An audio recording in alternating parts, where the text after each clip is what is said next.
கர்த்தருடைய பரிசுநாமத்துக்கு ஸ்தோத்திரம்.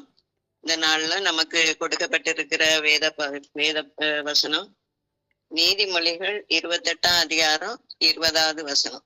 உண்மையுள்ள மனுஷன் பரிபூர்ண ஆசீர்வாதங்களை பெறுவான். ஐஸ்வர்யவான் ஆகிறதற்கு தீவிரிக்கிறவனோ ஆக்கினைக்கு தப்பான். இங்க நம்ம பார்க்கும்போது உண்மையுள்ள மனுஷன் பரிபூர்ண ஆசீர்வாதங்களை பெறுவான். ஐஸ்வர்யவான் ஆகிறதற்கு தீவிரிக்கிறவனும் ஆக்கினைக்கு தப்பான். இந்த ரெண்டு காரியத்தை நம்ம இதுல பாக்குறோம். இங்க ஐஸ்வர்யவான் அப்படின்னு நம்ம பார்க்கும்போது நம்ம கூட அநேக நேரங்கள்ல நம்ம நினைக்கலாம், எனக்கு ஒரு வீடு இருந்தா நல்லா இருக்கும், ஒரு கார் இருந்தா நல்லா இருக்கும், என் பிள்ளைகள் இப்படி நல்லா படிக்கணும், நல்ல ஒரு வேலையில இருக்கணும், இப்படி அநேக காரியங்களை குறித்து நம்ம யோசிக்கிறோம். அந்த ஆசை நம்மகிட்ட இருக்கு. அதெல்லாம் நமக்கு தேவைதான். ஆனாலும் அது நம்ம அதாவது இங்க சொல்லி ஐஸ்வர்யவான் ஆகிறதற்கு தீவிரிக்கிறவன் ஆக்கினைக்கு தப்பான். அது நமக்கு தேவை. நமக்கு அது எல்லாம் கர்த்தருக்கு தெரியும். அவர் நமக்கு எல்லாவற்றையும் செய்ய வல்லமை உள்ள தேவனா இருக்கிறார். இன்னைக்கு இந்த ஐஸ்வர்யவான் முதல்ல என்ன பண்ணுவான், அதனால அவனுக்கு வருகிற அந்த காரியங்களை நம்ம பார்க்கலாம். நீதிமொழிகள் 11:4 நம்ம பார்க்கிறோம். கோபாக்கினை நாளில் ஐஸ்வர்யம் உதவாது. கோபாக்கினை நாள்ல, கர்த்தருடைய கோபாக்கினை நாள்ல இந்த ஐஸ்வர்யம் ஒண்ணு உதவாது. அது நம்மள மோட்சத்துக்கு கொண்டு போறது கிடையாது. நீதிமொழிகள் 11:28 நம்ம பார்ப்போம், தன் ஐஸ்வர்யத்தை நம்புகிறவன் விழுவான். அப்போ கர்த்தருடைய ஆசீர்வாதமே ஐஸ்வர்யத்தை தரும் அப்படின்னு சொல்லி நம்ம பார்க்கிறோம். கர்த்தருடைய ஆசீர்வாதம், அதாவது உலக பிரகாரமா நமக்கு வேண்டிய ஆசீர்வாதங்களை நம்ம பலவிதமான முயற்சிகள் பண்ணி நம்ம அதை பெற்றுக்கொள்ளணும்னு நம்ம வாஞ்சிக்கும் போது நம்ம கீழே விழுந்து போவோம். அந்த ஆக்கினைக்கு தப்ப முடியாது. இன்னைக்கு அநேகர் அப்படிதான் பண்ணாங்க.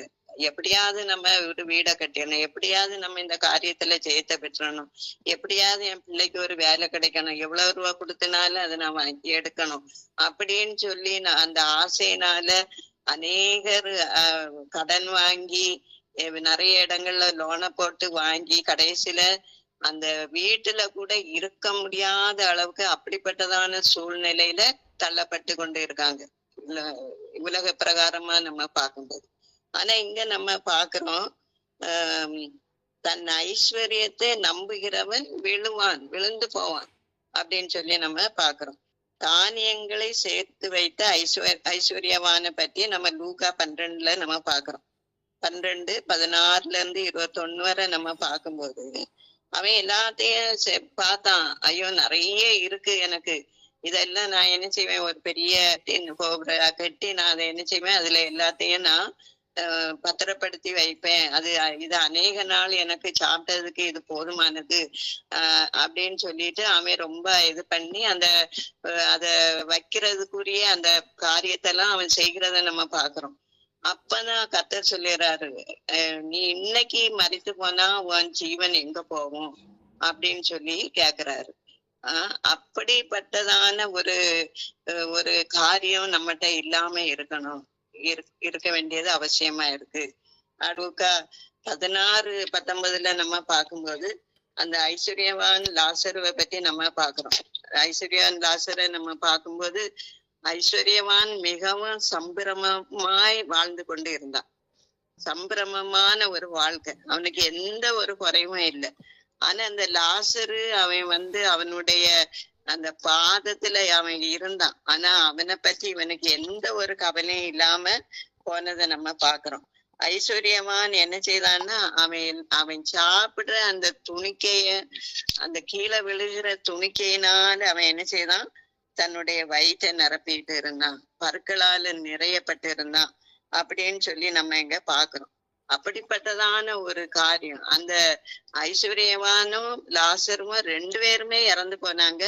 ஆனா அதே நேரத்துல லாசரு ஆபிரகாமின் மடியில காணப்பட்டான். ஐஸ்வர்யவான் என்ன செய்தான், அந்த நரக ஆக்கினைக்குள்ளால அவன் தள்ளப்பட்டான் அப்படின்னு சொல்லி நம்ம பாக்குறோம்.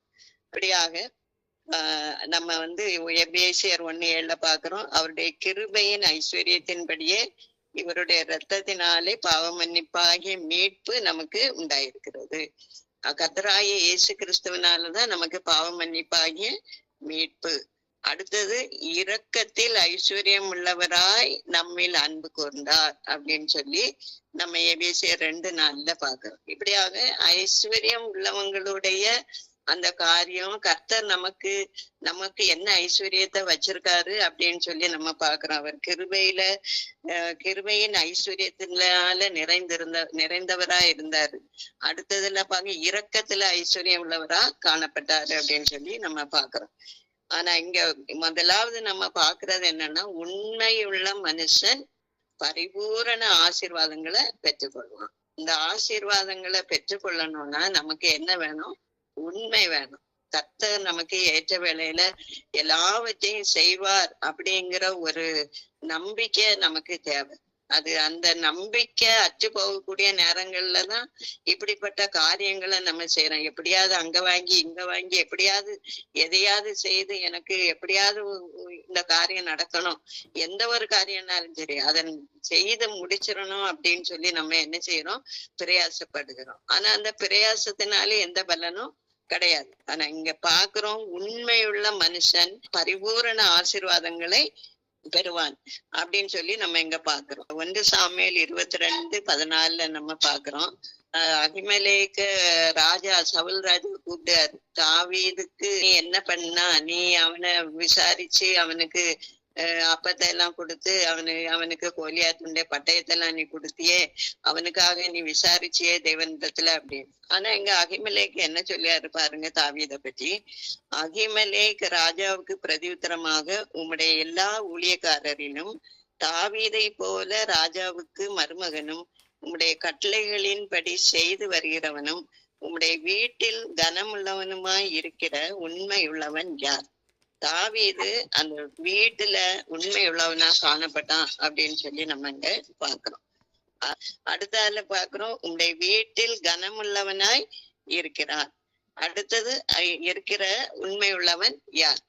அப்போ அந்த தாவீது அவன் வந்து அந்த வீட்டுல உண்மை உள்ளவனா, ராஜாவுக்கு உண்மை உள்ளவனா அப்படி காணப்பட்டான் அப்படின்னு சொல்லி நம்ம அங்க பாக்குறோம். தாவீது வர வர பலத்தான். 2 நாளாகமும் 11:1-3 வரை நம்ம பார்க்கும்போது தாவீதை இஸ்ரவேலின் மேல் ராஜாவாக அபிஷேகம் பண்ணினார்கள் அப்படின்னு சொல்லி பாக்குறோம். அடுத்தது 2 நாளாகமும் 3:9 தாவீது நாளுக்கு நாள் விருத்தி அடைந்தான். 2 சாமுவேல் 8:6 பாக்குறோம், தாவீது போன இடத்திலெல்லாம் கர்த்தர் அவனை காப்பாற்றினார். அப்ப இப்படிப்பட்டதான ஒரு காரியங்கள், அதாவது உண்மை உள்ளவர்களா நம்ம இருக்கும்போது நமக்கும் இப்படிப்பட்டதான காரியங்களை ஆண்டவர் செய்ய வல்லமை உள்ளவரா இருக்கிறார். நம்ம அதாவது குடும்பத்துல நம்ம உண்மை உள்ளவர்களா, எல்லாவற்றிலும் நம்ம எல்லா காரியங்கள்ல நம்ம உண்மை உள்ளவர்களா இருக்க வேண்டியது அவசியமா இருக்கிறது. அப்ப கர்த்தர் நம்மளை என்ன செய்யறாரு? கனப்படுத்துகிறார். தானியேலை பாக்குறோம். தானியேல் 6:4 நம்ம பாக்குறோம், அவன் உண்மை உள்ளவனாய் இருந்தபடியால் அவன் மேல் சுமத்த யாதொரு குற்றமும் குறைவும் காணப்படவில்லை. தானியேல்ல நம்ம பாக்குறோம், அவன் உண்மை உள்ளவனாய் இருந்தான். அவன் உண்மை உள்ளவனாய் இருந்ததுனால அவனிடத்துல எந்த ஒரு குற்றத்தையும் சுமத்த அவங்களுக்கு முடியல. அப்ப இங்க இது என்ன காரியம்னா, தானியேலுக்கு ஆண்டவர் அந்த ராஜா சொல்றாரு, அங்க உள்ளவங்க எல்லாம் இவனுக்கு நல்ல ஒரு பெரிய பதவியில அவன் இருக்கான், தானியேலுக்கு மேலான ஒரு காரியத்துல அவன் இருக்கிறத நம்ம பாக்குறோம். தினமும் 3 வேளையும் அந்த எருசலேமுக்கு நேராக அந்த கதவுகளை திறந்து அவன் அங்க இருந்து செபிக்கிறத எல்லாரும் பாக்காங்க. இவனை எப்படியாவது குற்றப்படுத்தணும், இவனுக்கு ஏதாவது ஒண்ணு செய்யணும் அப்படின்னு சொல்லி இவங்க என்ன செய்யறாங்க? அவனுக்கு விரோதமாக அந்த சதி திட்டத்தை தீட்டிக்கிட்டு இருக்காங்க.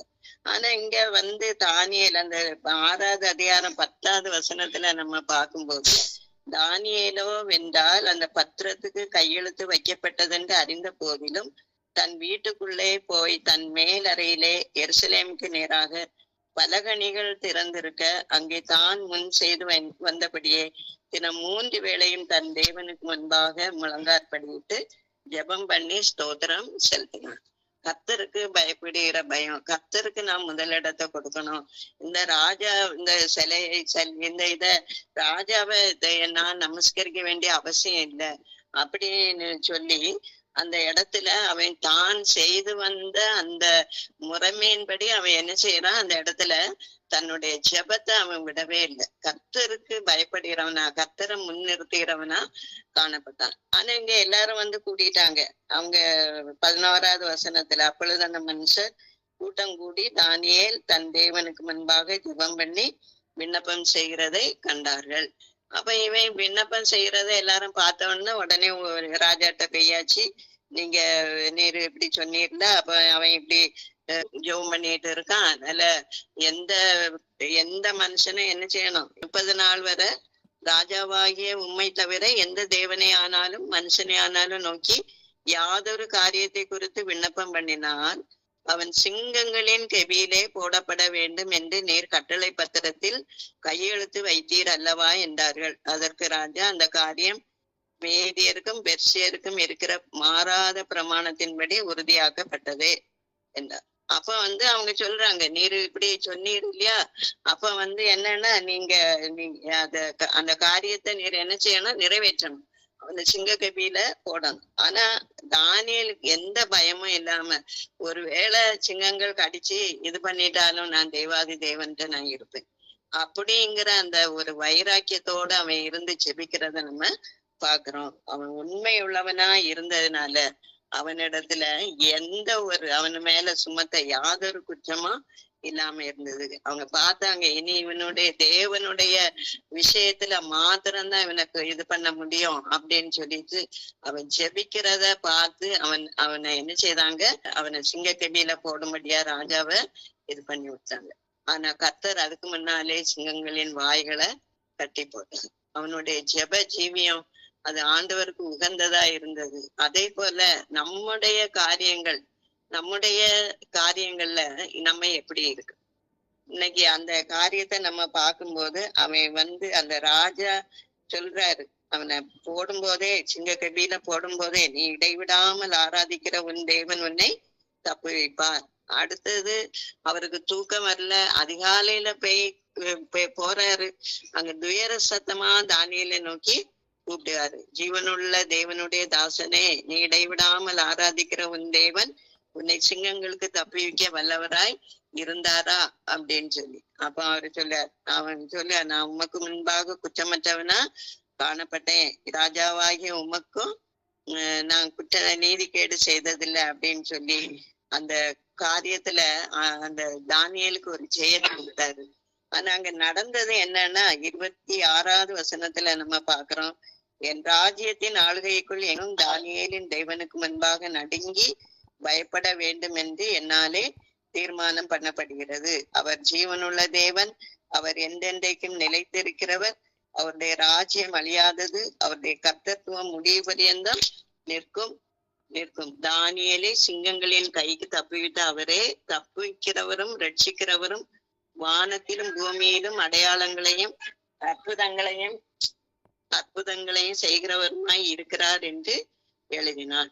அப்ப அடுத்த வசனத்துல நம்ம கோரேசுடைய ராஜ்யபார காலத்திலும் தானியேலின் காரியம் ஜெயமாய் இருந்தது அப்படின்னு சொல்லி பாக்குறான். அவனுடைய அந்த ஜெபம், அவனுடைய அந்த காரியத்தினால ராஜா மனம் திரும்பி அந்த முழு அந்த நாட்டையுமே என்ன செய்துட்டாரு, அந்த அப்படிப்பட்டதான ஒரு கட்டுப்பாட்டுக்குள்ளால கொண்டு வந்துட்டாரு. அவருதான் ஜீவனுள்ள தேவன். யாரும் வேற எதையுமே நீங்க ஆராதிக்க கூடாது, அவரை தான் நீங்க ஆராதிக்கணும். அவருதான் தானியேல சிங்கங்களின் கைக்கு தப்பிவித்தவர் தான், அவரை ரட்சிக்கிறவரும் தூக்கிறவர் என்று சொல்லி அந்த இடத்துல ஒரு பெரிய ஒரு அற்புதத்தை ஆண்டவர் நடத்தினதை நம்ம பார்க்கிறோம். அப்போ உண்மையுள்ள மனுஷன் பரிபூர்ண ஆசீர்வாதங்களை பெறுவான்னா நம்ம எல்லா காரியத்திலும் உண்மை உள்ளவர்களா இருக்கணும். ஜெபத்துல அவன் உண்மை உள்ளவனா இருந்தான். அதனால கர்த்தர் என்ன செய்தாரு, அந்த ஒரு சூழ்நிலையில, அந்த ஒரு சிச்சுவேஷன்லயும், எவ்வளவோ பெரிய அது ஒரு போராட்டமான ஒரு சூழ்நிலை தான். ஆனா அந்த நேரத்திலையும் கூட அவன் தன்னுடைய அந்த காரியத்தை அவன் விட்டு விடவில்லை. அவன் ஜெபிக்கிற அந்த ஜெபத்தை விடல. அவன் எருசலேமுக்கு நேராக பலகணிகளை திறந்து 3 வேளையும் அவன் ஜெபித்தான். அந்த ஜெபத்தின் பலன் அந்த அவனும் தப்புவிக்கப்பட்டான். இது பார்க்கும்போது அந்த முழு ராஜ்யத்திலும் ஆண்டவர் என்ன செய்தார்? ஒரு பெரிய கிரியை செய்தார். ராஜாவினுடைய மனதை அவர் திருப்பிட்டாரு அப்படின்னு சொல்லி நம்ம இங்க பார்க்கலாம். அப்படி இப்படியாக உண்மை உள்ள மனுஷன், நம்ம எல்லாவற்றிலும் நம்ம உண்மை உள்ளவர்களா இருக்க வேண்டியது அவசியம். எபிரேயர் 2:6 வரை கூட நம்ம பார்க்கிறோம் மோசையை பத்தி. மோசே தேவனுடைய வீட்டில் எங்கும் உண்மை உள்ளவனா இருந்தான்.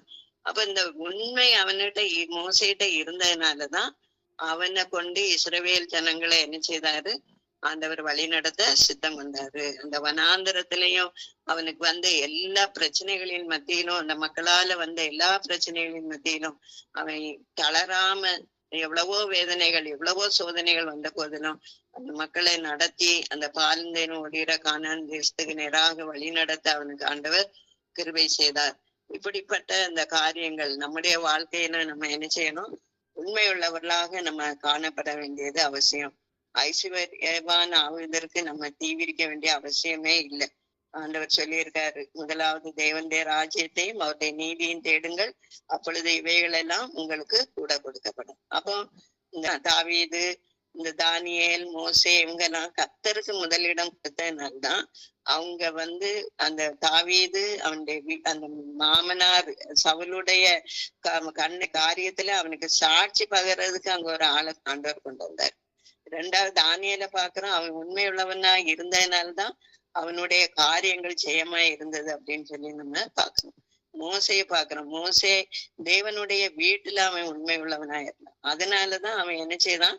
இஸ்ரவேல் ஜனங்களை அழைத்து அவங்களுக்கு வேண்டிய எல்லா காரியங்களையும் அவங்க எவ்வளவோ கல்லறிந்து அவனை கொல்லணும்னு நினைச்ச பிறகு கூட எல்லாவற்றிலும் அவன் தைரியம் உள்ளவனாக கர்த்தரை சார்ந்து நிற்கிறவனா காணப்பட்டு எல்லாவற்றிலும் சேர்த்து பெற்றுக்கொண்டான் அப்படின்னு சொல்லி நம்ம பார்க்கிறோம். இப்படிப்பட்டதான காரியங்கள் நம்முடைய வாழ்க்கையிலையும் நம்ம கடைபிடிக்க, நம்ம அந்த உண்மையுள்ள ஒரு காரியத்தை நம்ம செய்யும்படியாக கர்த்தர் நமக்கு உதவி செய்ய நம்மளும் கர்த்தரிடத்துல நம்ம ஒப்பு கொடுப்போம். அவருக்கு மகிமை உண்டாவதாக. கர்த்தர் இந்த வார்த்தைகளை ஆசீர்வதிப்பாராக. ஆமென்.